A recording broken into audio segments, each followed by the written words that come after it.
Hey guys, welcome back to another guitar tutorial. This time we're going to be learning Goodbye Too Soon by the Irons featuring Clarence James. So it's going to be the single version, not the album version of the song. If you guys like this song, I would definitely recommend checking out Clarence James. He's got some other really good stuff. But yeah, so first we're going to do just like a kind of quick playthrough through some of the parts of the songs. And then we'll go into them in depth after that. So we'll start with that.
So as you can see, the whole song kind of just repeats over and over again, so it's not too complicated, except for a few changes here and there. So I think the chords should be pretty much self-explanatory, but I'm going to go through some of the strumming and some of like the fingering, just so that it can maybe be a little bit more helpful if you're newer. So the first chord that it starts off with is going to be that D7. Then it goes to the G. And you're just gonna play basically like two strums. And then you're just gonna slide down your hand and play that B7, B minor 7. And that one you're gonna strum once and do a quick strum. And then slide that same hand position down for that transition chord to that B flat minor 7. And then I keep those same fingers on there since they're already in the same position, and just slide them down this way to play that A minor 7. And that one's, and then up back to your D7. So on that one I play. So to go through it.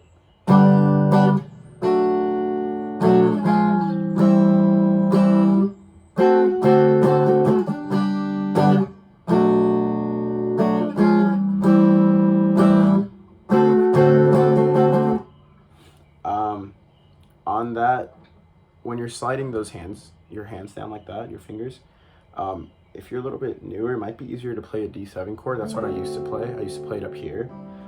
Since your fingers are already kind of there, what I do is I just move my ring finger down one string, and I put my pinky on that high E on that same fret. That's going to be a D7 chord. Usually you play it like this, but because our fingers are already in position, you can kind of play it like that. So it would look more like.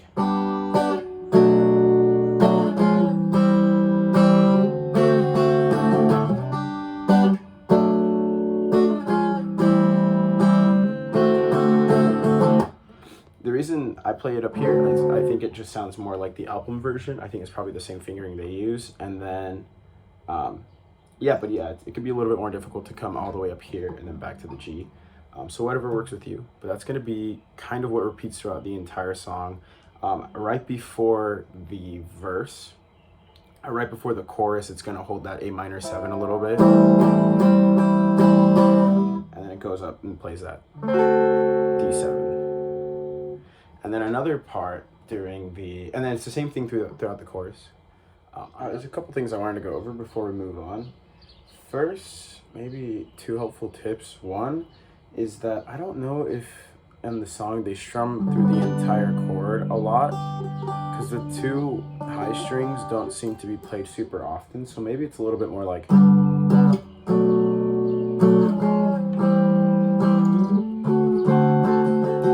So a little bit more of like the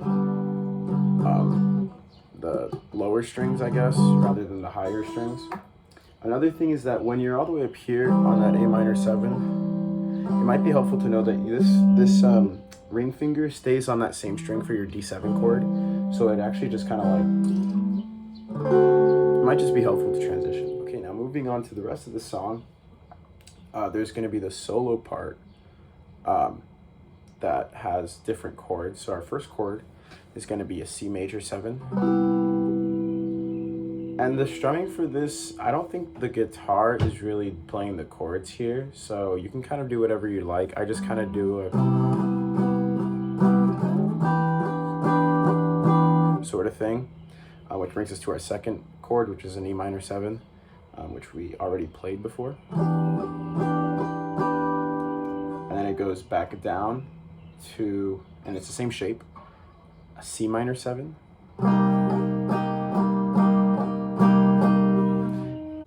F7, and that's where I think the key is changing. Don't quote me on that, but yeah, so C major 7, E minor 7, C minor 7, and F7, and then a B flat major 7, so your hand is kind of staying in the same position, and then you're still barring for the next chord, which is a B flat minor 7, and it seems like this one is held until it goes into the chorus for the second part of the song, which is just there's like a key change and it goes up half a step.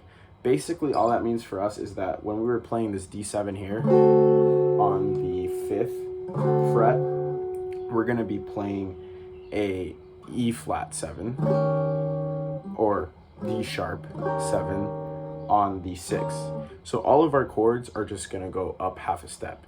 So D7 here is now up a half step. Same thing with the G, up a half step.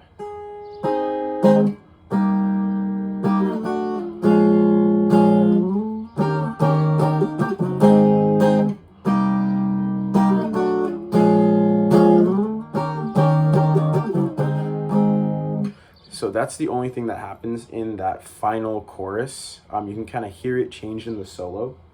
Yeah, there's not really any difference here with like the chord shapes. They're pretty much the same. They're just played on a different fret. So I'm just gonna be trusting that you can go up half a step. The only part that's like a little different is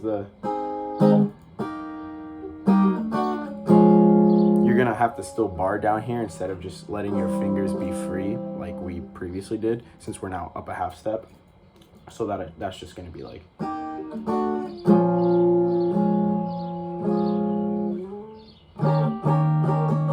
And you just come all the way up. And it's the same exact chord shapes, same exact strumming pattern, same exact rhythm and everything. The only difference is now you just have to go up one more fret to play that modulated part of the song. Anyway, so that's the whole tutorial. I hope you guys found it helpful.